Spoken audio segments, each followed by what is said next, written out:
landing. The lunar module, still being built, is overweight and behind schedule.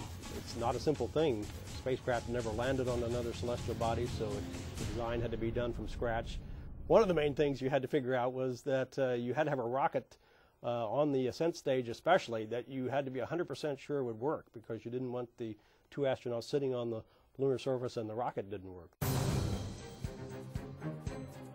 The first LEM is ready for testing in Earth orbit on Apollo 9.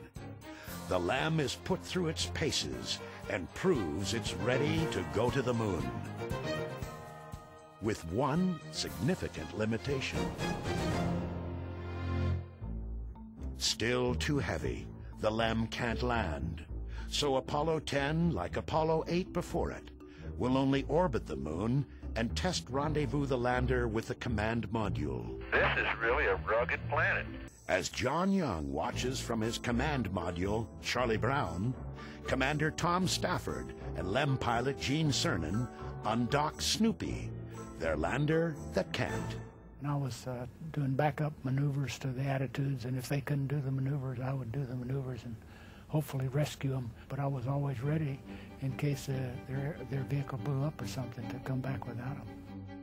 To test a landing approach, the LEM drops to within 9 miles of the moon's surface and gets a good look at the site NASA has selected for the first touchdown.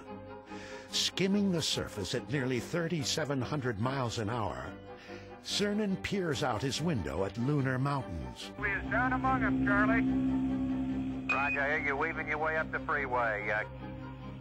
Roger, fantastic, Charlie, fantastic.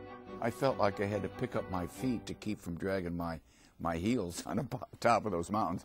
When you move that fast across the surface and you're that close, it's an overpowering experience. On their second flyover, the experience turns almost deadly when the lunar module tumbles out of control. I saw the lunar horizon 8 times in 15 seconds in all different directions. That was a man-made problem because we were switching computers to check out a little backup computer we had. The guidance switch had to go in the other direction. I had already put it in the other direction. And so Tom went and moved it in the other direction. And so the computer that had the spacecraft at that moment didn't know where it was. But Tom was able to stop it, control it.